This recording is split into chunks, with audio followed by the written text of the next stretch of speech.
जा रही है आवाज? ठीक। शुभ संध्या आप सभी को।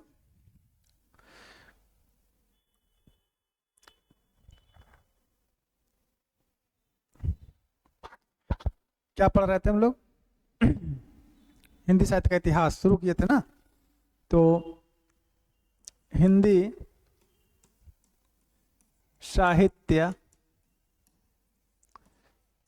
का इतिहास, देखो बाबू, ये तो हो चुका है, फिर भी आप लोग बोल रहे हैं कि सर एक बार फिर से शुरू कर दीजिए। जो नए बच्चे हैं उनके लिए, तो नए बच्चे हैं या पुराने बच्चे हैं, इतिहास सभी के लिए जरूरी है। चाहे वो टीजीटी का रहे, पीजीटी का रहे, या नेट जेआरएफ का रहे, एक हिंदी से संबंधित कोई भी एग्जाम रहे, यूजी पीजी, सब में ये काम आएगा। तो हिंदी साहित्य के इतिहास में हम लोग साहित्यहास लेखन परंपरा देख रहे थे। क्या देख रहे थे? साहित्यहास लेखन परंपरा। साहित्यहास साहित्यहास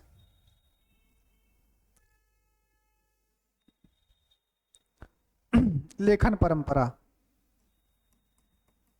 साहित्यहास लेखन परंपरा हम लोग देख रहे थे। और इसमें लेखन परंपरा में, ये क्लास तो कल ही शुरू हुई है, तो साहित्यहास लेखन परंपरा में हम लोग कल दो को देख चुके थे। किनको किनको देख चुके थे? तो एक तो शिव सिंह सेंगर को देख लिए थे और एक गारसारा तासी को देख लिए थे। उनके इतिहास पुस्तकों की हम लोग समीक्षा भी कर चुके हैं। उसके बाद आज हम लोग देखते हैं, और टॉपिक दिया बतलाए थे कल क्या? ग्रियर्सन। अच्छा ठीक है। तो आज हम सबसे पहले ग्रियर्सन को देखते हैं और ग्रियर्सन के बाद फिर मिश्र बंधु। तो इतिहास पुस्तक, जो भी प्रमुख उपन्यासकार की इतिहास पुस्तकें हैं, जो भी इतिहासकार हैं, चाहे शुक्ल जी हैं, राम कुमार वर्मा है, हजारी प्रसाद द्विवेदी हैं, गणपति चंद्र गुप्त हैं, विश्वनाथ प्रसाद हैं, उनके सभी उपन्यासों को, उनकी उपन्यासों का निचोड़ निकाल के हम लोग रख लेते हैं। और तत्पश्चात, उसके पश्चात हम लोग हिंदी साहित्य का काल विभाजन और नामकरण देखेंगे। और फिर उपन्यास, इसका उदय का कारण, हिंदी साहित्य के उदय का क्या कारण था, धार्मिक कारण क्या था, सामाजिक कारण क्या था, ऐतिहासिक कारण क्या था, भौगोलिक कारण क्या था, इन सभी कारणों के पश्चात हम लोग आगे बढ़ेंगे। तो साहित्य इतिहास लेखन परंपरा हम लोग देख लेते हैं। ये कौन सी क्लास होगी इसकी? दूसरी क्लास 2। एक क्लास कल हो चुकी है, पहली वीडियो। अगर किन्हीं का छूट चुका है तो वो लिख सकते हैं वहां से। तो आज सबसे पहले किसको लगाना है? ग्रियर्सन को। तो आज सबसे पहले हम लोग ग्रियर्सन को देखते हैं, साहित्यहास लेखन परंपरा में। अरे ये गलती से लिखा गया, साहित्य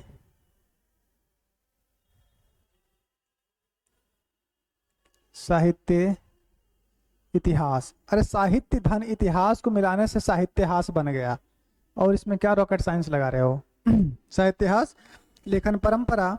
और सबसे पहले हम लोग आज देखते हैं ग्रियर्सन को ना।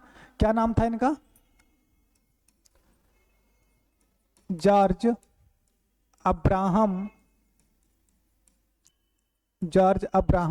ग्रियर्सन। जॉर्ज अब्राहम ग्रियर्सन इनका पूरा नाम था। इनकी पुस्तक जो है, यानी इनकी रचना क्या है, इन्होंने किस इतिहास ग्रंथ की रचना की? पूछा जा सकता है ना कि जॉर्ज ग्रियर्सन का इतिहास पुस्तक कौन सा है, इतिहास ग्रंथ कौन सा है। तो इनके इतिहास ग्रंथ का नाम क्या है? The modern. इनके इतिहास ग्रंथ का नाम है the modern vernacular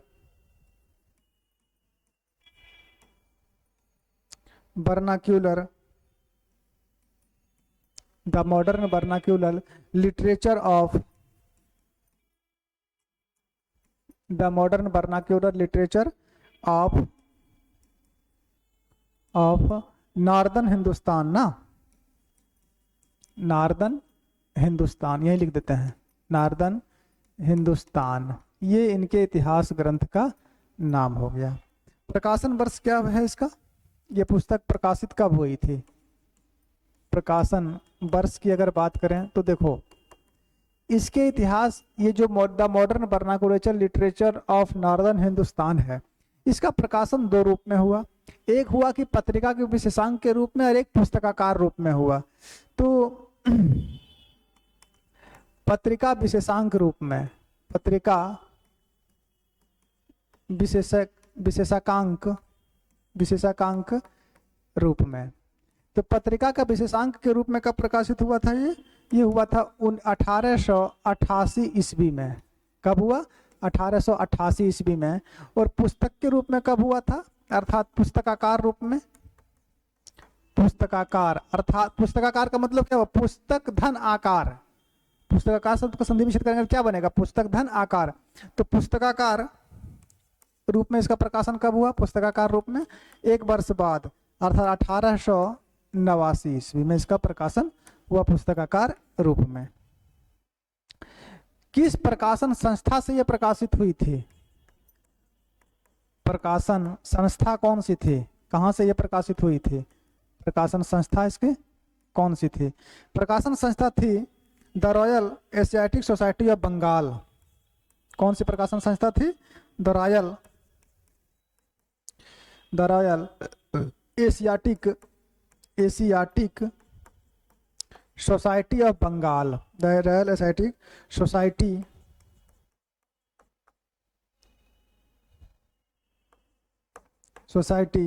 of Bengal. इस प्रकाशन संस्था से ये प्रकाशित हुई थी। पूछा जा सकता है अगर प्रश्न डीपली आए तो the modern vernacular literature of Hindustan किस संस्था से प्रकाशित हुई थी या प्रकाशन संस्था कौन सी थी?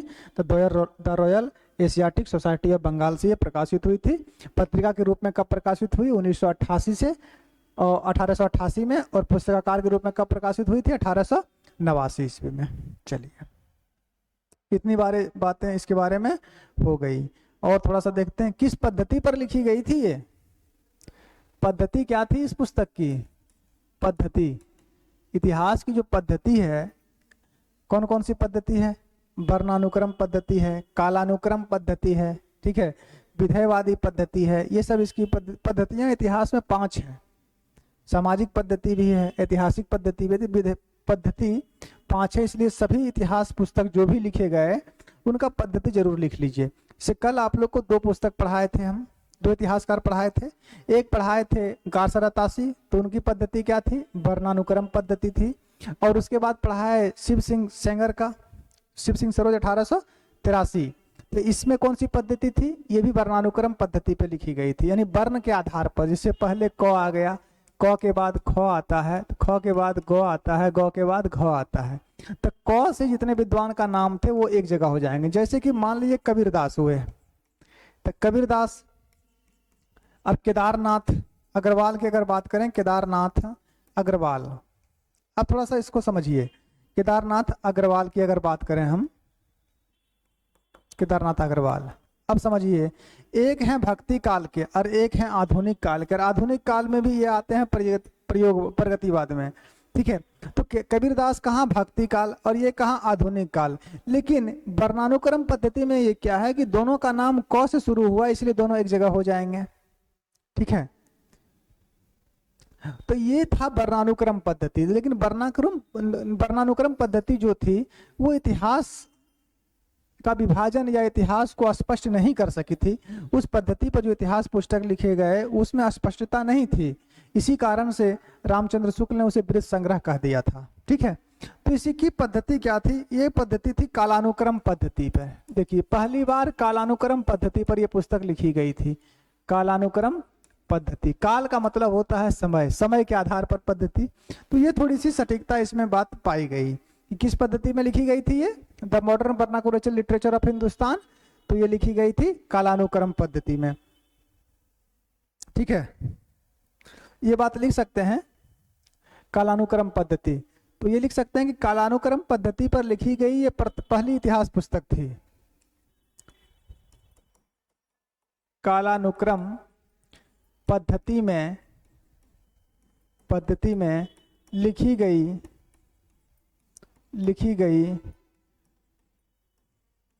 प्रथम इतिहास ग्रंथ कौन सी है? तो the modern vernacular literature of Hindustan जो है वो कालानुक्रम पद्धति में लिखी गई पहली इतिहास ग्रंथ है, ठीक है। भाषा क्या थी इसकी? अगर भाषा की बात करें तो नाम से ही पता चल रहा है कि भाषा इसकी अंग्रेजी थी। भाषा कौन सी थी? भाषा इसकी अंग्रेजी है, ठीक है। इसकी भाषा क्या है? तो इसकी भाषा अंग्रेजी है। इसमें कितने रचनाकारों को स्थान दिया गया था? अगर कुल रचनाकार की बात करें कि इसमें कुल रचनाकार कितने थे? कुल रचनाकार the modern vernacular literature of Hindustan में कुल रचनाकार कितने हुए? तो इसमें 952 इतिहास थे टोटल, अगर गिनती करें तो 952 थे। सबसे बड़ी बात कि ये 952 के 952 हिंदी के थे, अर्थात सभी हिंदी के थे, सभी हिंदी भाषा के थे, सभी हिंदी भाषा के। और जो भी इतिहास ग्रंथ इनसे पहले लिखी गई थी, जैसे कि शिव सिंह ने लिखी या गासर अतासी ने लिखी, इसमें हिंदी और उर्दू के मिश्रित थे और हिंदी वाले की संख्या बहुत कम थी, अधिकांशतः किससे के थे? उर्दू के थे। लेकिन ये जो पुस्तक लिखी गई है ग्रियर्सन की, the modern vernacular literature of northern Hindustan, जिसका प्रकाशन पुस्तकाकार रूप में 1889 ईस्वी में हुआ था और पत्रिका के विशेषांक के रूप में प्रकाशन कब हुआ था? 1888 ईस्वी में हुआ था। अभी जो मैंने बताया, ये पहली बात है कि ये कालानुक्रम पद्धति में लिखी गई थी और इसमें कुल रचनाकार जो थे वो 952 थे और सभी हिंदी भाषा के थे। स्पष्ट हो गए? इसमें एक भी अन्य भाषा के रचनाकारों को स्थान नहीं दिया गया था, ना ही अंग्रेजी के और ना ही उर्दू के। टोटल के टोटल जितने थे, यानी कुल के कुल कितने भाषा के रहे थे? सभी हिंदी भाषा के संबंधित थे। दूसरी बात, इस पुस्तक में काल विभाजन का प्रयास किया गया था। लिख सकते हैं, इस ग्रंथ के या इस ग्रंथ में कितने अध्याय हैं? इस ग्रंथ में 12 अध्याय हैं। इस ग्रंथ में 12 अध्याय हैं, 12 अध्याय है। एक बात ये, इस ग्रंथ में कितने अध्याय हैं? तो टोटल 12 अध्याय हैं। 12 अध्याय क्यों किया गया था? काल विभाजन किया गया था, बांटा गया था। हालांकि ये बंटवारा सटीक नहीं था, ठीक है, एक ही कालखंड का अलग अलग नाम दे दिया जाना बंटवारा सटीक नहीं था, लेकिन प्रथम बार बांटने का प्रयास तो किया गया था। कालानुक्रम पद्धति में लिखी और पहली बार इसको बांटने का प्रयास की गई थी। इसमें टोटल अध्याय कितने थे? 12 थे। अब ये 12 अध्याय का नाम आप लोग को लिखा देते हैं, लिख लीजिए। ग्रियर्सन ने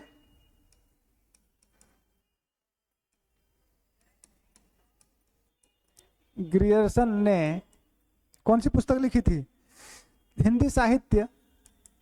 ग्रियर्सन ने हिंदी साहित्य के, ग्रियर्सन ने जो अपनी पुस्तक लिखी the modern vernacular literature of Hindustan, उसी के बारे में बात कर रहे हैं। ग्रियर्सन ने हिंदी साहित्य के विकास क्रम को निम्नलिखित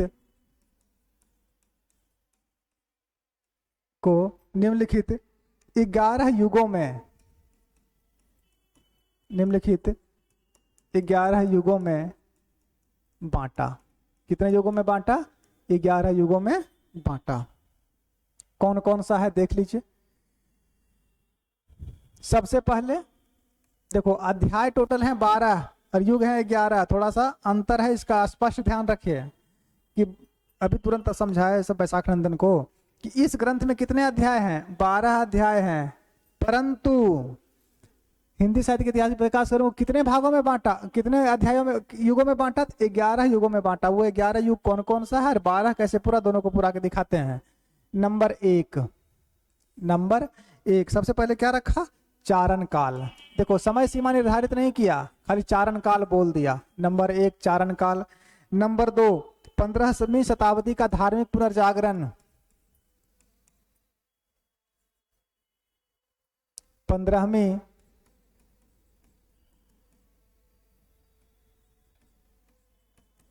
शताब्दी का धार्मिक 15वीं शताब्दी का धार्मिक पुनर्जागरण।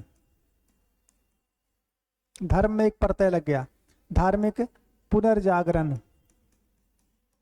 15वीं शताब्दी का धार्मिक पुनर्जागरण, धार्मिक पुनर्जागरण, ये 1-2 भाग किया। नंबर 3 जायसी की प्रेम कविता, मलिक मोहम्मद जायसी की प्रेम कविता। जैसी की प्रेम कविता। नंबर 4 ब्रज का कृष्ण भक्ति संप्रदाय, ब्रज का कृष्ण भक्ति संप्रदाय। नंबर 4 हो गया। नंबर 5 मुगल दरबार। कौन सा दरबार? तो मुगल दरबार, मुगल दरबार। नंबर 6 में लिख लीजिए तुलसीदास। देखो भक्ति काल को ही इन लोगों ने कितने भागों में बांट दिया। भक्ति काल में अगर देखें तो 15वीं शताब्दी का पुनर्जागरण से शुरू किया, जायसी की प्रेम कविता, सूफी आ गई, ब्रज का कृष्ण संप्रदाय, कृष्ण भक्ति शाखा आ गया, मुगल दरबार। अरे मुगल दरबार के अंतर्गत तो ये सब था ही। मुगल दरबार में तुलसीदास भी आते थे ना, तुलसीदास जी अकबर के समकालीन थे, ठीक है। उसके बाद तुलसीदास, इसके बाद देखिए तुलसीदास के बाद नंबर 7 जो बांटा उसका नाम रख दिया था डायरेक्ट रीति काव्य। रीति काल नहीं है, रीति काव्य है, रीति काव्य, ठीक है।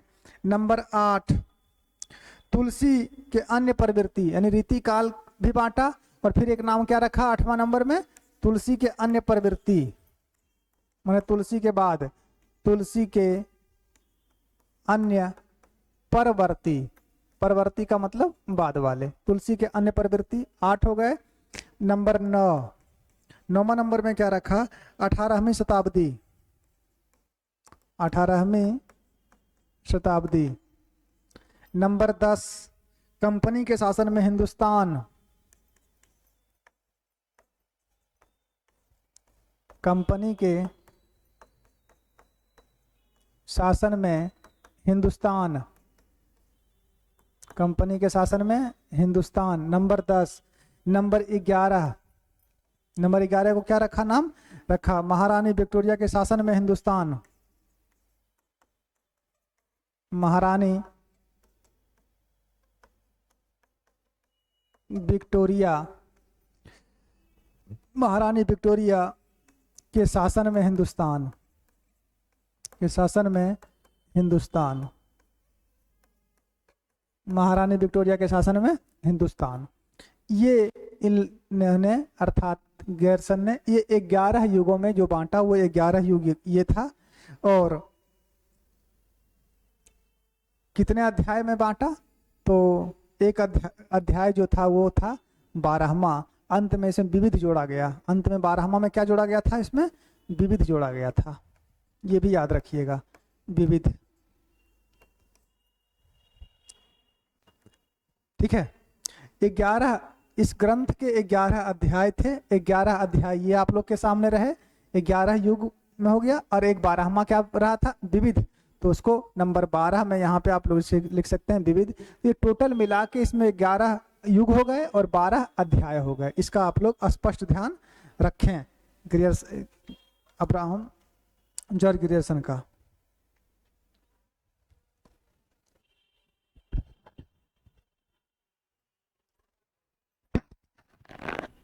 चलिए हो गया यहाँ तक। इसके बाद क्या ग्रियर्सन ने अपनी इतिहास पुस्तक the modern vernacular literature of Hindustan में कवियों के बारे में कुछ बातें कही थी? चारण काल के अंतर्गत ये किन किन कवियों को मानते थे, ठीक है। भक्ति काल को क्या कहा था, रीति काल के बारे में कुछ बातें कही थी, तो उसको भी हम लोग देख ही लेते हैं। इनको संपूर्ण रूप से पढ़िए, महत्वपूर्ण इतिहासकार हुए ये, महत्वपूर्ण समझ सकते हैं कि कालानुक्रम पद्धति पर बांटने वाले ये पहले इतिहासकार हुए। कालानुक्रम पद्धति पर इससे पहले किसी ने नहीं बांटा। दो लिखा भी तो वर्णानुक्रम पद्धति पर लिखा और कालानुक्रम पद्धति पर लिखा। सबसे मजेदार बात यह है इसमें इनके बारे में कि पहली बार इन्होंने इतिहास को बांटने का प्रयास किया।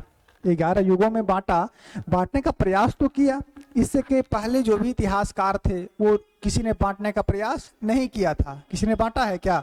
नसीब सिंह सेंगर ने बांटा, नगासारा तासी ने बांटा ही नहीं है, ठीक है। और ये अंग्रेजी में लिखे, इनकी भाषा अंग्रेजी थी, ठीक है, लेकिन बांटने का प्रयास किया। हालांकि ये बंटवारा सटीक नहीं है, बंटवारा को अगर देखा जाए तो ये सटीक नहीं है। सटीक क्यों नहीं है? सटीक का कारण ये है, इसमें इनके बारे में देखिए, चारण काल रखा, चारण काल से डायरेक्ट ये 15वीं शताब्दी को धार्मिक पुनर्जागरण में पहुंच गए। जायसी की प्रेम कविता, ब्रज का कृष्ण संप्रदाय, तुलसीदास, फिर रीतिकाल के बाद फिर तुलसी की अन्य प्रवृत्ति। जब रीतिकाल में पहुंच गए तो तुलसी की अन्य प्रवृत्ति की क्या आवश्यकता थी यहाँ पे? तो ये कुछ दोष भी इनके पुस्तकों में है। ऐसे नहीं कि इनका बंटवारा जो है वो स्पष्ट है, इनके इतिहास ग्रंथ में कुछ दोष भी हैं। उसके बाद 18वीं शताब्दी में पहुंच गए, कंपनी के शासन में हिंदुस्तान, तो महारानी विक्टोरिया के शासन में हिंदुस्तान। जब कंपनी का शासन हुआ तो फिर महारानी विक्टोरिया का शासन क्या अलग से हुआ था? अरे कुछ समय का अंतर था, तो ये दो काल विभाजन करने की क्या आवश्यकता थी? मुगल दरबार की यहाँ पे क्या आवश्यकता थी? जब मुगल दरबार हो ही गया और भक्ति काल को आप लोग ला ही लिए थे, जैसी की प्रेम कविता, ब्रज कृष्ण संप्रदाय। अरे पहले राम काव्य हुआ तब ना कृष्ण काव्य हुआ, पहले कृष्ण काव्य हो गया था। एक बात, जब रीति काल हो ही गया तो फिर तुलसी के अन्य प्रवृत्ति क्यों आए? तो कुछ गलतियां इनकी रही। हालांकि इनकी गलतियों को नजरअंदाज करते हुए भी अगर देखा जाए तो इन्होंने प्रथम बार इतिहास को बांटने का प्रयास किया था। इसके पहले किसी इतिहासकार ने बांटने का प्रयास नहीं किया। अब इनके बारे में कुछ बातें और समझिए। ग्रियर्सन ने चारण काल के अंतर्गत कितने कवियों को माना था? ये चौथा बार पढ़ा रहे हैं आप लोग को हिंदी साहित्य का इतिहास हम, चौथा बार, एक दो बार नहीं, चौथा बार। लेकिन आज तक आप लोग को याद नहीं हुआ, कोई बात नहीं है, एग्जाम में आपके जगह हम जाके बैठ जाएंगे, एडमिट कार्ड भेज दीजिएगा। लिखिए, ग्रियर्सन ने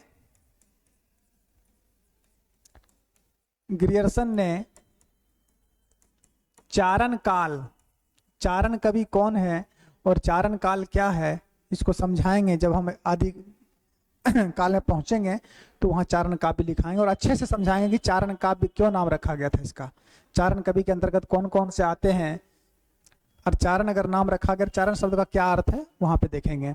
अभी इसकी अगर व्याख्या करने लगेंगे तो क्लास रुक जाएगी। तो ग्रियर्सन ने चारण काल के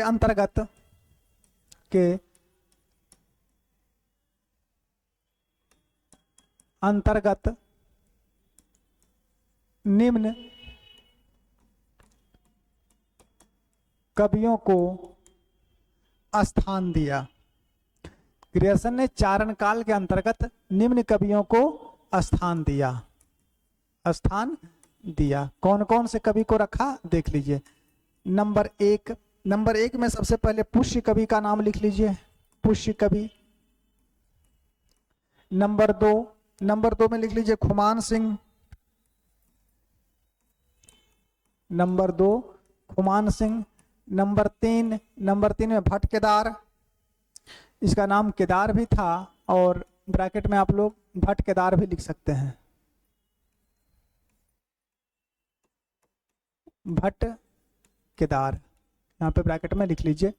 नंबर 3। नंबर 4 में कुमारपाल, नंबर 4 में कुमारपाल, नंबर 4 में कुमारपाल। नंबर 5 में लिख लीजिए अनन्यदास, अनन्यदास के बाद नंबर 6 में लिख लीजिए चंद्रबरदाई, चंद्रबरदाई नहीं था, चंद्रबरदाई था, चंद्रबरदाई। चंद्रबरदाई के बाद नंबर 7 में लिख लीजिए जोधराज, जोधराज। जोधराज नाम ही इसमें दिया गया है, इसको स्पष्ट नहीं किया गया इस पुस्तक में। जोधराज के बाद नंबर 8 में लिख लीजिए सारंगधर, सारंगधर। और एक अन्य कवि में लिख लीजिए जगनिक। इन 9 कवियों को इन्होंने इस इतिहास ग्रंथ में स्थान दिया है। चारण काल के अंतर्गत ग्रियर्सन ने इन 9 कवियों को माना है। पुष्य कवि खुमान सिंह, केदार भट्ट, कुमारपाल, अनन्यदास, चंद्रबरदाई, जोधराज, सारंगधर और जगनिक। ठीक है, इन 9 कवियों को ये कहते हैं ये कि चारण कवि हैं। इनको चारण कवि के नाम से इन्होंने संबोधित किया है। भक्ति काल को ग्रियर्सन ने क्या कहा था? हिंदी साहित्य का स्वर्ण युग कहा था। ये कौन लिखेगा? आप ही लोग लिखिएगा। लिखिए, ग्रियर्सन ने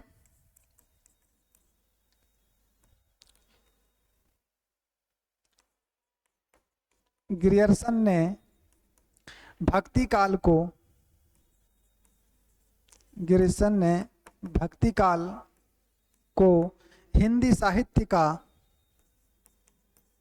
ग्रियर्सन ने भक्ति काल को हिंदी साहित्य का स्वर्ण युग कहा। ग्रियर्सन ने भक्ति काल को हिंदी साहित्य का क्या कहा? स्वर्ण युग कहा। इसको थोड़ा सा याद रखेंगे, ठीक है। ग्रियर्सन ने भक्ति काल को हिंदी साहित्य का स्वर्ण युग कहा। बहुत मोस्ट बात है कि ग्रियर्सन ने भक्ति काल को क्या कहा, या स्वर्ण युग नाम भक्ति काल को किसने दिया? तो किसने दिया? तो जॉर्ज अब्राहम ग्रियर्सन ने दिया। स्पष्ट हो गई? अगली बात, और ग्रियर्सन ने हिंदी को अंग्रेजी द्वारा आविष्कृत भाषा माना। ये इनकी सबसे बड़ी गलती है। जीवन में अगर इन्होंने कुछ गलती की होगी तो ये गलती इनकी सबसे बड़ी है। लिखिए, ग्रियर्सन हिंदी भाषा को अंग्रेजी से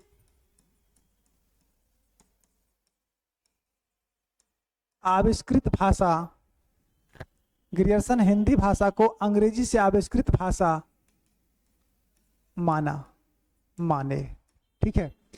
ये इनकी सबसे बड़ी गलती है। अंग्रेजी भाषा से हिंदी भाषा का आविष्कार हुआ, ये किसी तर्क से सम्मत नहीं है और किसी आधार से सम्मत नहीं है। हम ये मान सकते हैं कि संस्कृत भाषाओं की जननी है, संस्कृत से भाषा का विकास हो सकता है, क्योंकि अगर किसी भी इतिहास पुस्तक को देखें, चाहे वो संस्कृत साहित्य का इतिहास ही हो, उसमें मैक्स मूलर के बारे में पढ़ें, तो मैक्स मूलर ने कभी ये मानना है कि संसार की सभी भाषाओं का विकास संस्कृत भाषा से ही हुआ है, ठीक है। तो या फिर अन्य इतिहासकार जो भी हैं, उनकी किसी भी पुस्तक को देख लीजिए तो कहीं ये आधार नहीं मिलेगा कि अंग्रेजी भाषा से हिंदी भाषा का विकास हुआ। ये संभव नहीं है। तो ये इनकी सबसे बड़ी गलती है। ग्रियर्सन ने हिंदी भाषा को अंग्रेजी से आविष्कृत माना कि हिंदी भाषा का आविष्कार अंग्रेजी भाषा से हुआ। ये इनकी क्या है? सबसे बड़ा दोष है इनका। लिख सकते हैं, सबसे बड़ा दोष यही है इनके पुस्तक की, सबसे बड़ा दोष है ये। किसी आधार से ये सम्मत नहीं है। कोई भी विद्वान इसको सही साबित नहीं कर सकता है, और ना ही ये गलत है। जो गलत है वो गलत है, इसमें विद्वान भी क्या कर लेंगे? विद्वान भी आके दिन को रात थोड़ी कर सकते हैं। तो जो आधार से कुछ गलतियां हुई तो उसको नाकार भी दिया जा सकता है, लेकिन ये गलती जो इन्होंने बोल दी, ये इनकी सबसे बड़ी गलती है। ग्रियर्सन ने हिंदी भाषा को अंग्रेजी से आविष्कृत माना। चलिए एक गलती और लिखाते हैं। ग्रियर्सन ने भक्ति आंदोलन को, देखो दूसरी गलती, ग्रियर्सन ने भक्ति आंदोलन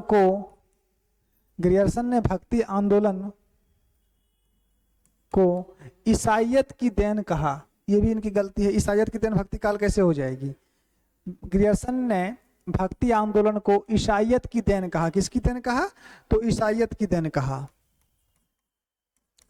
ईसाईयत की देन कहा। ये भी इनकी गलती है। सिर्फ अच्छी बातें नहीं, कि इनकी बुरी बातें भी जानना चाहिए कि क्या इन्होंने अच्छा किया। तो अच्छा जो किया पहले लिखा दिए, अब जो गलत किया वो भी लिखिए। विद्यार्थी हैं, हिंदी के विद्यार्थी हैं, आलोचना करना कर्म है मेरा, ठीक है। कोई भी इतिहासकार हो, कोई भी पुस्तक हो, एक विद्यार्थी की दृष्टि से देखिए, क्योंकि हिंदी में महारत तो किसी को हासिल है नहीं। को नहीं जन्मा जग माही। इस संसार में ऐसा कोई नहीं है जो किसी भी विषय के बारे में बोल सकता है कि हम इसके मास्टर हैं या हम इसके जीनियस हैं, ये भाषा हमारे नियंत्रण है। किसी भी चीज का अंत नहीं है। मैं भी भाषा का विद्यार्थी हूँ, ठीक है। अन्य विद्वान भी जो हैं, जो अपने आप को किसी भी विषय का महारत समझते हैं या मास्टर समझते हैं, वो गलत है। कोई भी व्यक्ति भाषा को सीख रहा है, साहित्य को सीख रहा है, विषय को सीख रहा है, कुछ थोड़ा सा जान के उसका वो अपने आप को उस विषय का उस्ताद समझे, मास्टर समझे, तो वो गलत है। तो हम भी भाषा के ही विद्यार्थी हैं, आप लोग भी भाषा के विद्यार्थी हैं। अंतर बस इतना है कि अभी आप लोग से एक आध दो कदम हम आगे हैं, एक आध डेग आगे हैं, इतना ही अंतर है ना। कि क्या अंतर है इसमें, कुछ कदम आप लोग से आगे हैं। इसका मतलब ये नहीं कि हम हिंदी के मास्टर हो गए हैं। कोई भी हिंदी का मास्टर या कोई भी किसी भी चीज का मास्टर नहीं हो सकता है। चलिए, तो ग्रियर्सन ने भक्ति आंदोलन को किसकी देन माना है? ईसाइयत की देन माना है। एक बात ये भी गलत है। आगे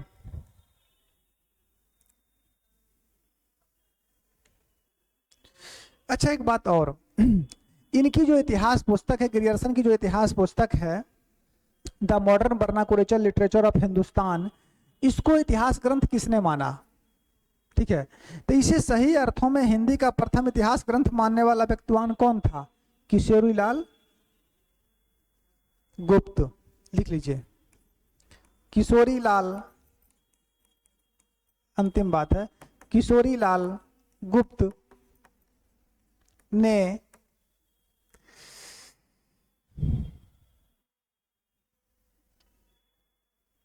किशोरीलाल गुप्त ने इनकी रचना कौन सी है?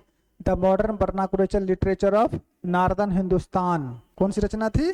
The modern vernacular literature of northern Hindustan.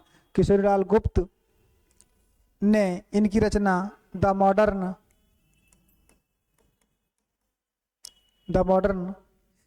Vernacular, नीचे लिखते हैं या नहीं होगा, इनकी रचना द मॉडर्न वर्नाक्यूलर लिटरेचर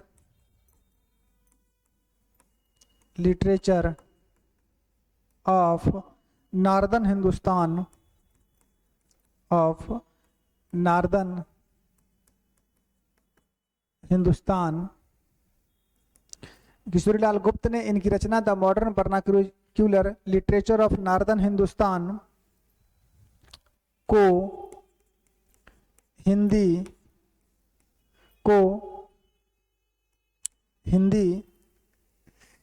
का प्रथम इतिहास ग्रंथ माना। प्रथम इतिहास ग्रंथ माना। एक बात यह याद रखिएगा, किशोरीलाल गुप्त ने इनकी रचना अर्थात ग्रियर्सन की रचना कौन सी थी? The modern vernacular literature of Hindustan को हिंदी का प्रथम इतिहास ग्रंथ माना। कौन मानते हैं इनके पुस्तक को प्रथम इतिहास ग्रंथ? तो किशोरीलाल गुप्त मानते हैं। स्पष्ट हो गई? तो 3 विद्वान हो चुके हैं। 2 विद्वान पिछली क्लास में हम लोगों ने देख लिया, गारसारा तासी को देख लिया, और एक किसको देख लिया? शिव सिंह सेंगर को देख, ठाकुर शिव सिंह सेंगर को देख लिया था। शिव सिंह सरोज 1883 ईस्वी। आज ग्रियर्सन को देख लिए हैं। ग्रियर्सन के बाद आज हम फिर एक विद्वान और लिखिए, मिश्र बंधु को। एक विद्वान किसको लिख लीजिए? मिश्र बंधु को लिख लीजिए।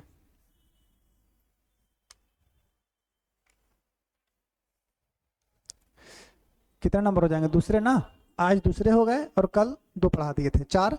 इसके बाद फिर हम लोग चलेंगे अगले विद्वान की ओर। रामचंद्र शुक्ल को देखेंगे। रामचंद्र शुक्ल के बाद राम कुमार वर्मा, हरि प्रसाद द्विवेदी, इन सबको देखेंगे। तो आज हम लोग देख लेते हैं मिश्र बंधु को। किसको?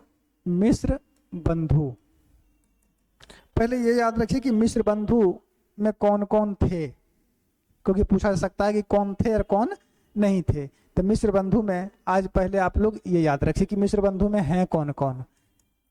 मिश्र इनकी जाति थी, ठीक है, और ये तीनों आपस में भाई थे, मिश्र बंधु। तो मिश्र बंधु में कौन कौन आते हैं? पहले आते हैं श्याम बिहारी मिश्र, ये सबसे बड़े थे। श्याम बिहारी मिश्र ये सबसे बड़े थे। इनके बाद दूसरे जो भाई थे उनका नाम था गणेश बिहारी मिश्र। गणेश बिहारी मिश्र ये दूसरे भाई थे। और जो तीसरे भाई थे इनका नाम था सुखदेव बिहारी मिश्र। शुक्रदेव नहीं था, सुखदेव था, थोड़ा याद रखेंगे। हो सकता है कि शुक्रदेव पूछ दे, तो शुक्रदेव नहीं था, ये सुखदेव थे। सुखदेव बिहारी मिश्र ये तीनों भाई सामूहिक रूप से रचना किया करते थे, सम्मिलित रूप से रचना किया करते थे। इसी कारण से ये साहित्य में मिश्र बंधु के नाम से विख्यात हुए। सुखदेव बिहारी मिश्र, ये तीनों भ्राता थे। तो मिश्र बंधु में कौन कौन आ गए? श्याम बिहारी, गणेश बिहारी और सुखदेव बिहारी। ठीक है, याद रहेगा। इसके अलावा कोई इसमें नहीं थे। अब इस श्याम बिहारी के जगह पर कृष्ण बिहारी दे दे, गणेश जी के बिहारी के जगह पर गजानन बिहारी दे दे, सुखदेव बिहारी के जगह पर शुक्रदेव दे दे या सहदेव दे दे, तो समझ लीजिएगा गलत है। ये तीन ही भाई थे जो मिश्र बंधु के नाम से जाने जाते थे। इन तीनों भाइयों की जो रचना थी उसका नाम क्या था? इन तीनों भाइयों ने क्या लिखा? इन तीनों भाइयों की रचना क्या थे? ये रचना थी मिश्र बंधु विनोद। क्या रचना थी? तो मिश्र बंधु विनोद नाम था इन तीनों की पुस्तक का। मिश्र बंधु विनोद नाम था। मिश्र बंधु विनोद कितने भागों में है? ये लिख सकते हैं, भाग इसके 4 हैं। कितने भाग हैं? 4 भाग में ये पुस्तक है। 3 नहीं है, 4 भाग में है, लिख लो। कितने भाग में ये पुस्तक है? 4 भाग में है। देखो, प्रथम 3 भाग, प्रथम 3 भाग, प्रथम 3 भाग का मतलब हुआ 1, 2 और 3। भाग 1, भाग 2 और भाग 3। भाग 1, भाग 2, भाग 3 का प्रकाशन हुआ था 1913 ईस्वी में, 1913 ईस्वी में। और भाग 4 का प्रकाशन हुआ था 1900, भाग 3 का प्रकाशन, और चतुर्थ भाग का प्रकाशन,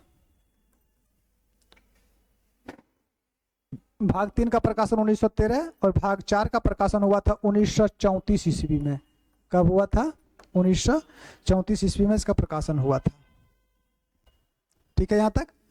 आगे चलो। किस पद्धति में ये इतिहास ग्रंथ लिखी गई थी?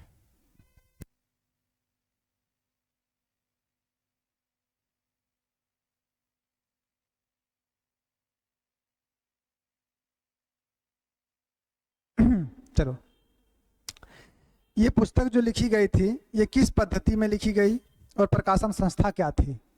पहले प्रकाशन वर्ष तो देख लिए, अब प्रकाशन संस्था कौन सी थी इसकी? ये कहाँ से प्रकाशित हुई थी ये पुस्तक मिश्र बंधु विनोद? ये प्रकाशन संस्था थी नागरी प्रचारणी सभा काशी।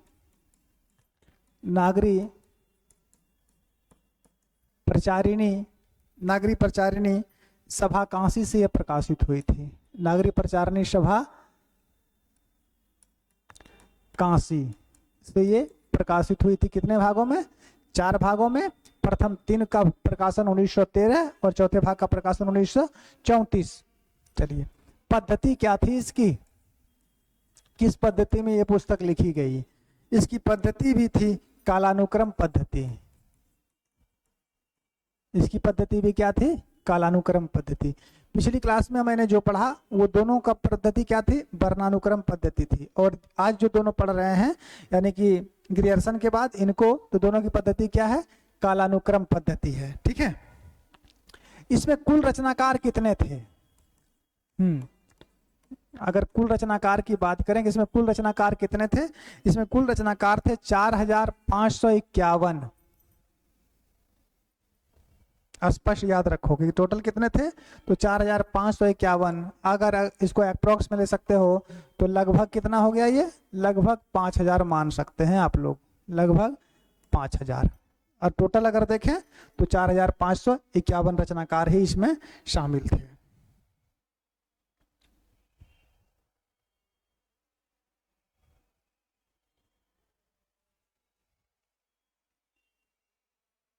देखो, अब इस पुस्तक के बारे में कुछ विशेष बातें समझो। विशेष बातों में सबसे पहले ये याद रखो इसके बारे में कि इस पुस्तक में और क्या क्या लिखा गया था, इसके बाद हम बात करते हैं। तो देखो, नागरी प्रचारणी सभा काशी से ये प्रकाशित हुई थी, लेकिन ये पुस्तक क्या की? ये इतिहास ग्रंथ नागरी प्रचारणी सभा काशी द्वारा चलाए गए हस्तलिखित ग्रंथों की खोज अभियान के आधार पर लिखा गया था। अर्थात इसकी पहली प्रति जो लिखी गई थी या जो प्रचारित किया गया था वो हस्तलिखित था। हाथ से लिखी हुई प्रतियों को खोजा गया, भेजा गया था। ठीक है, और ये जो अभियान चला था ये हस्तलिखित प्रतियों का, ये कितने दिनों का चला था? तो ये चला था 1900 ईस्वी से शुरू हुआ और 1921 ईस्वी तक। ठीक है, हस्तलिखित अभियान चलाया गया और इसके आधार पर इस पुस्तक को एक आधार दिया गया और इसमें बहुत सारे ऐसे कवियों को स्थान दिया गया जिसको अगले कार, इनके पहले जो इतिहासकार थे उन्होंने इनको कोई महत्व नहीं दिया, या उन इतिहासकारों ने इन कवियों के बारे में, इन लेखकों के बारे में कोई विशेष तथ्य या इतिहास में उनको जगह ही नहीं दिया, उनको भी इस पुस्तक में शामिल किया गया था। ठीक है, लिख सकते हैं इनके बारे में।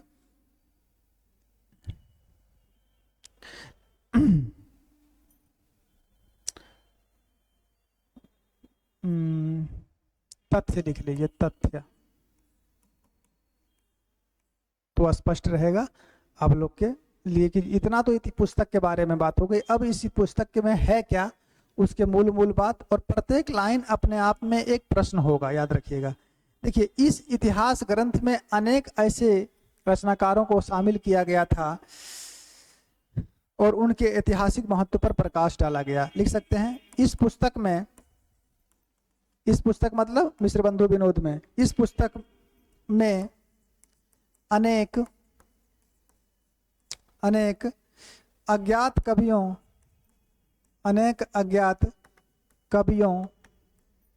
इस पुस्तक में अनेक अज्ञात कवियों को शामिल किया गया या शामिल कर इस पुस्तक में अनेक अज्ञात कवियों को शामिल कर उनके साहित्यिक महत्व पर, उनके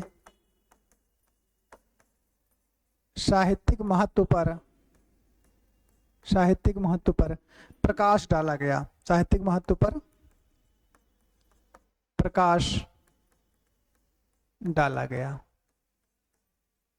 ठीक है, इस पुस्तक में अनेक अज्ञात कवियों को शामिल कर उनके ऐतिहासिक महत्व पर प्रकाश डाला गया। एक बात तो ये स्पष्ट हो गई। चलो और कुछ बातें इसमें लिखो। मिश्र बंधु विनोद ने हिंदी साहित्य के विकास क्रम को कितने युगों में बांटा था? नहीं पता है? 5 युगों में बांटा, लिख सकते हैं। मिश्र बंधुओं ने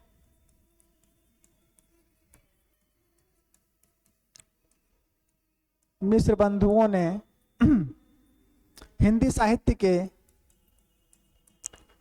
मिश्र बंधुओं ने हिंदी साहित्य के विकास क्रम, मिश्र बंधुओं ने हिंदी साहित्य के विकास क्रम को 5, कितने में? तो 5। मिश्र बंधुओं ने हिंदी साहित्य के विकास क्रम को 5 युगों में, 5 युगों में तथा कितने उपयुग, 5 युग के आधार पर कितने विभाजन, क्या क्या विभाजन किया वो विभाजन के समय लिखाएंगे। अभी मूल बात समझो खाली, जो 5 विभाजन किया वो कौन कौन सा था, जब इसका काल विभाजन हम करेंगे वहां लिखवा देंगे। और तो ये 5 युगों में बांटा। ठीक है, और उपयुग कितने रखा गया था? 5 युगों में तथा उपविभाजन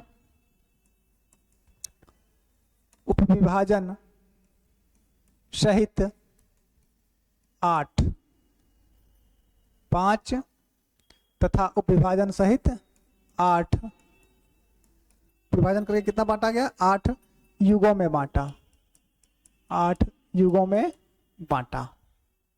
ये बातें अभी शायद स्पष्ट नहीं हो पाई होगी कि ये क्या लिखवा दिए।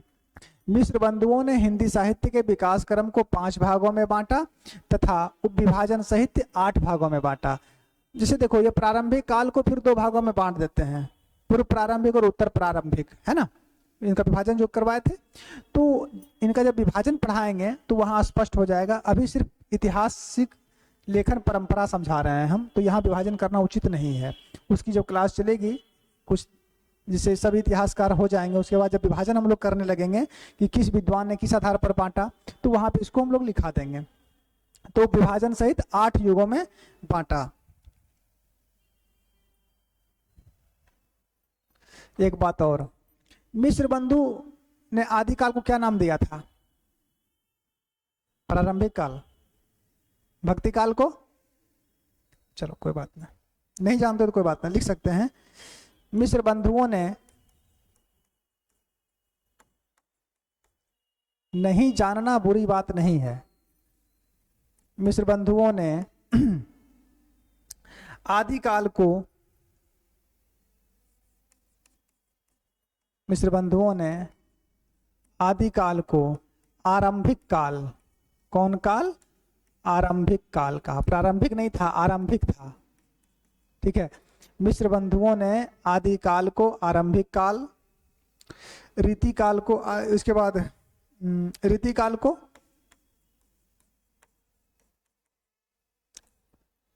मिश्र बंधुओं ने आदिकाल को भक्ति काल को भक्ति काल ही कहा था। मिश्र बंधुओं ने आदिकाल को आरंभिक काल, रीति काल को अलंकृत काल, रीति काल को अलंकृत काल तथा आधुनिक काल को, समझाते हैं 1 सेकंड रुको, खाली वाक्य पूरा करने दो। अलंकृत काल तथा आधुनिक काल को वर्तमान काल, तथा आधुनिक काल को वर्तमान काल कहा। देखो ये हम क्या लिखाए हैं, थोड़ा सा रॉकेट साइंस इसमें नहीं लगाना है।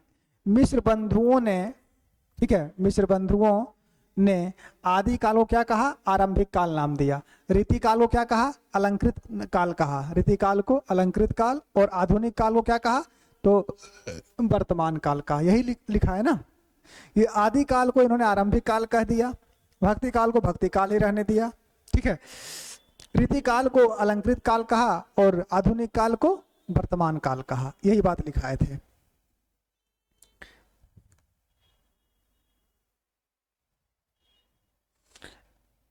मिश्र बंधुओं ने हिंदी का प्रथम कवि किसे माना? मिश्र बंधुओं ने हिंदी का प्रथम कवि किसे माना? प्रथम कवि हिंदी का, अरे गोरखनाथ को गद्यकार कहा, प्रथम कवि नहीं माना। सब बैसाख नंदन है। लिख लो, ये बात भी स्पष्ट लिख लो। मिश्र बंधुओं,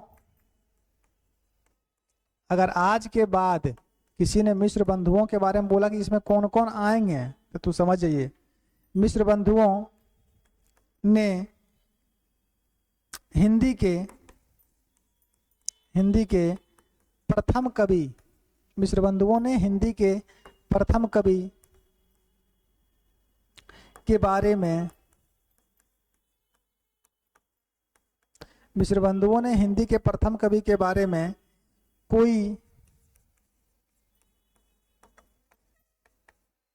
विचार, मिश्र बंधुओं ने हिंदी के प्रथम कवि के बारे में कोई विचार नहीं किया, कुछ नहीं बोला था। मिश्र बंधुओं ने हिंदी के प्रथम कवि के बारे में कोई विचार नहीं किया, परंतु गोरखनाथ को ये हिंदी का प्रथम गद्यकार मानते हैं, कवि नहीं। कोई विचार नहीं किया, परंतु गोरखनाथ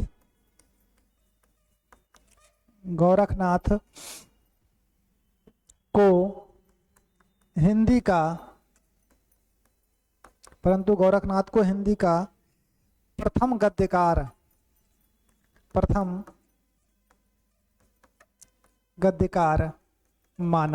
प्रथम गद्यकार माना है।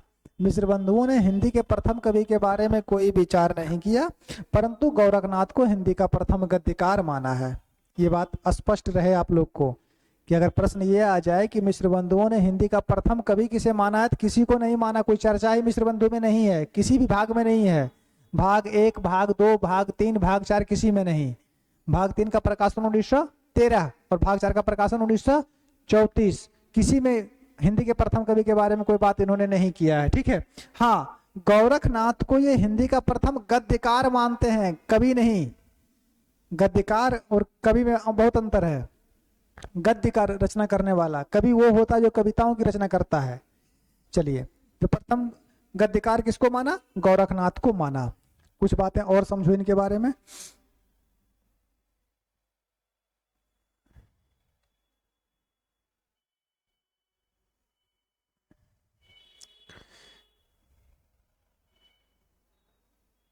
मिश्र बंधुओं ने जो इतिहास ग्रंथ लिखा है, मिश्र बंधु विनोद, उसका आधार ग्रंथ कौन सा है?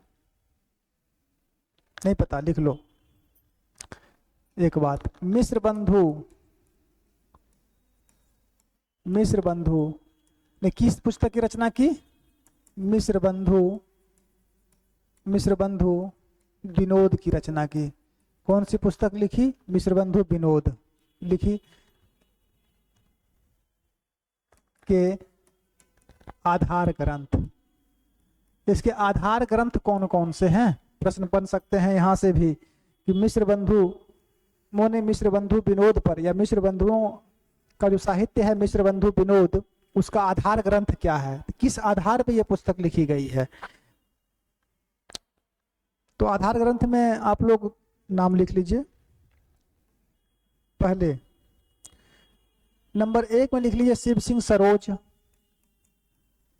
शिव सिंह सेंगर की जो पुस्तक थी शिव सिंह सरोज, के प्रकाशन वर्ष कब था? 1883 ईस्वी। ठीक है, शिव सिंह सरोज। नंबर 2 में लिख लीजिए ग्रियर्सन का इतिहास ग्रंथ। ग्रियर्सन अभी तुरंत आप लोग को बताए हैं, ग्रियर्सन का इतिहास ग्रंथ, the modern vernacular literature of northern Hindustan. Grierson का इतिहास ग्रंथ, ये दूसरा आधार ग्रंथ था। तीसरा आधार ग्रंथ लिखिए कालिदास हजारा। कालिदास त्रिवेदी जो रीतिकालीन कवि थे, इन्हीं की रचना थी कालिदास हजारा। वो भी एक इतिहास ग्रंथ ही है, उसके बारे में भी हम लोग बात करेंगे। कालिदास हजारा। कालिदास हजारा के बाद जो चौथी पुस्तक थी वो थी मुंशी देवी प्रसाद के लेख। मुंशी देवी प्रसाद के लेख, मुंशी देवी प्रसाद के लेख। और एक पुस्तक और थी, नहीं एक नहीं, नागरिक प्रचार ने भी लिखे नहीं, नंबर 5 में लिख ले सकते हैं कवियों के स्वरचित ग्रंथ। कवियों के स्वरचित, स्वरचित मतलब जिन्होंने उसकी रचना स्वयं की थी, कवियों के स्वरचित ग्रंथ एक पुस्तक ये। और एक और लिख सकते हैं नागरी प्रचारणी सभा काशी की हस्तलिखित लिखित ग्रंथों का खोज रिपोर्ट। नागरी प्रचारिणी सभा, नागरी प्रचारणी सभा काशी की हस्तलिखित, हस्तलिखित मतलब हाथ से लिखा गया, हस्तलिखित जिसे हम यहाँ लिख रहे हैं तो वो हस्तलिखित है ना, ऐसा थोड़ी कि पीडीएफ लगा के पढ़ा दे रहे हैं, तो वो मेरी दृष्टि में उचित नहीं है बाबू। पीडीएफ से किसी का कभी कल्याण नहीं हुआ है, ना ही किसी की सफलता मिली है। अगर पीडीएफ ही चाहिए तो मार्केट में बहुत सारी पुस्तकें हैं, पीडीएफ से किसी का कल्याण नहीं है। देख कर सुनो, सुनने के बाद उसका नोट्स बनाओ, ये आपके कल्याण का मूल मंत्र है। ठीक है, नागरी प्रचारणी सभा काशी के हस्तलिखित, हस्तलिखित क्या था? ग्रंथों, हस्तलिखित ग्रंथों की खोज रिपोर्ट कह सकते हैं इसको, हस्तलिखित ग्रंथों की खोज रिपोर्ट। खोज रिपोर्ट, ये 6 जो थे वो थे मिश्र बंधु के आधार ग्रंथ। मिश्र बंधु विनोद जो लिखी गई थी इतिहास ग्रंथ 4 भागों में, उसका आधार ग्रंथ यही 6 पुस्तक था, इसके अलावा नहीं था। ठीक है, इसके बारे में आचार्य शुक्ल ने कुछ कथन कहा था क्या? मिश्र बंधु विनोद के बारे में शुक्ल जी का कोई कथन है? क्या कथन है? लिख लीजिए। आचार्य शुक्ल ने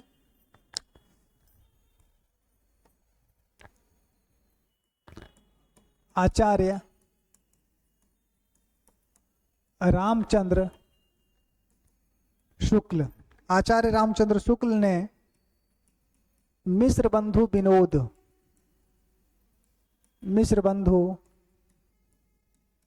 विनोद, आचार्य रामचंद्र शुक्ल ने मिश्र बंधु विनोद को क्या कहा था? बड़ा भारी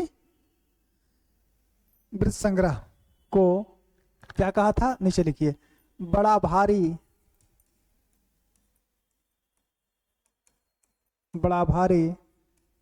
वृत्त संग्रह। ठीक है, क्या कहा था? बड़ा भारी वृत्त संग्रह कहा तथा मिश्र बंधुओं को, हाँ सही बात है, तथा मिश्र बंधुओं को, आचार्य शुक्ल ने मिश्र बंधु विनोद को बड़ा भारी वृत्त संग्रह कहा तथा मिश्र बंधु विनोद को, सॉरी मिश्र बंधुओं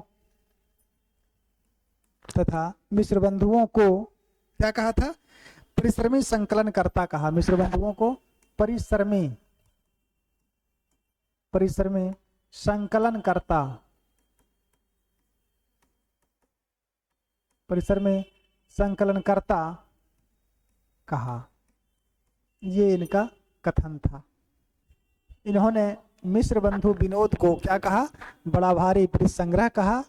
और इन तीनों भाइयों को क्या कह दिया था? इन तीनों भाइयों को कहा कि परिश्रमी संकलन करता है, अर्थात जमा किए, क्योंकि थोड़ी मोड़ी तो लिखे नहीं। 4551 लेखकों का जीवन परिचय लिखना, उनकी रचनाओं पर कुछ व्याख्यान देना, उनकी रचनाओं पर टीका टिप्पणी करना, ये कोई छोटी काम तो नहीं थी। तो परिश्रमी संकलन करता कहा। लेकिन एक बात ये जानते हैं कि शुक्ल जी ने जो अपने इतिहास ग्रंथ लिखी है 1929 ईस्वी में, हिंदी साहित्य का इतिहास, उसमें कवियों का विवरण इन्होंने इसी पुस्तक से लिया है। इनको तो कह दिया था कि बड़ा भारी वृत्त संग्रह और मिश्र बंधुओं को कहा परिश्रमी संकलन करता, लेकिन जब वो खुद अपनी पुस्तक इतिहास ग्रंथ लिखने लगे, हिंदी साहित्य का इतिहास, तो कवियों का विवरण इसी पुस्तक से ही लिया था। ये भी लिख लीजिए। आचार्य शुक्ल, आचार्य रामचंद्र शुक्ल ने, आचार्य रामचंद्र शुक्ल ने अपने इतिहास ग्रंथ, अपने इतिहास ग्रंथ, आचार्य रामचंद्र शुक्ल ने अपने इतिहास ग्रंथ के लिए कवियों, आचार्य रामचंद्र शुक्ल ने अपने इतिहास ग्रंथ के लिए कवियों का परिचयात्मक विवरण, कवियों का परिचयात्मक विवरण आचार्य रामचंद्र शुक्ल ने अपने इतिहास ग्रंथ के लिए कवियों का परिचयात्मक विवरण मिश्र बंधु विनोद से लिया। यहाँ तो ये बड़ा भारी वृत्त संग्रह कह दिया और परिश्रमी संकलन करता कह दिया। जब ये स्वयं अपना इतिहास ग्रंथ, हिंदी साहित्य का इतिहास 1929 में लिखा, तो कवियों का परिचयात्मक विवरण कहाँ से लिया? तो मिश्र बंधु विनोद से ही लिया था। हो गई। तो ये बातें हो गई मिश्र बंधु के बारे में। तो आज हम लोग फिर दो को देख लिए। किसको किसको? एक ग्रियर्सन जी को देख लिए हैं, महाप्रभु को, और एक मिश्र बंधु को देख लिए। तो ये इनके बारे में बातें हो गई, मिश्र बंधुओं के बारे में। ठीक है, यहाँ से हम लोग मिश्र बंधु के बारे में बातें किए। और मिश्र बंधुओं में कौन कौन शामिल हैं, 3 भाइयों का नाम, इनकी रचना कितने भागों में है? 4 भागों में। प्रथम 3 भाग का प्रकाशन 1913 में और चौथे भाग का प्रकाशन 1934 ईस्वी में। संस्था कौन सी थी? नागरी प्रचारणी सभा। पद्धति के कौन सी थी? कालानुक्रम पद्धति। मुख्य कुल रचनाकार कितने थे? 4551, अर्थात लगभग 5000। इस पुस्तक में क्या बात कही गई है, इस पुस्तक का निचोड़ क्या है, इस पुस्तक का सार क्या है? परीक्षा में अगर प्रश्न आएंगे तो, अगर प्रश्न आए इस पुस्तक से, इतना ही आएंगे जितना मैंने बताया, इससे ज्यादा नहीं पूछे जाएंगे। अभी इनके बारे में जो आप लोग को बता रहे थे, ये समझने में थोड़ी सी आप लोगों को अस्पष्टता हो रही थी कि 5 युग और 8 उपयुग, ठीक ना, मतलब उप विभाजन के साथ 8 माना। तो वो कैसे माना? जब हम काल विभाजन करेंगे, जैसे कि अब नेक्स्ट क्लास में, आज तो इतना ही रहने देते हैं, नेक्स्ट क्लास में हम शुक्ल जी को देख लेंगे, राम कुमार वर्मा को देख लेंगे, हजारी प्रसाद द्विवेदी को, उसके बाद गणपति चंद्र गुप्त को, डॉक्टर नगेंद्र के इतिहास ग्रंथ का भी थोड़ा समीक्षा कर लेंगे। उसके पश्चात जब हम काल विभाजन पर पहुंचेंगे तो वहां देखेंगे कि काल विभाजन में ये 8, 5 और 8 कैसे आया था, वो हम आपको वहाँ समझा देंगे। तो आज के लिए इतना ही रहने देते हैं। काफ़ी लंबी क्लास भी हो गई है और काफ़ी रात भी हो गई है ना। तो नेक्स्ट हम लोग कल देखेंगे। नहीं पूरी मिल जाएगी, उसके लिए आप लोग को परेशान नहीं होना है। तो जिनको भी net JRF TGT PGT estate या असिस्टेंट प्रोफेसर के लिए बिहार में जो टेस्ट होने वाली है उसके लिए आप लोग चाहें तो एडमिशन ले सकते हैं। नंबर आप लोग को डिस्क्रिप्शन में दिया जाता है, नंबर है मेरा कॉन्टैक्ट, हमसे कॉन्टैक्ट करने का, या फिर अन्य सब कुछ बातें हो तो आप उस नंबर पे मुझे व्हाट्सअप कर सकते हैं। आज के लिए इतना ही, धन्यवाद।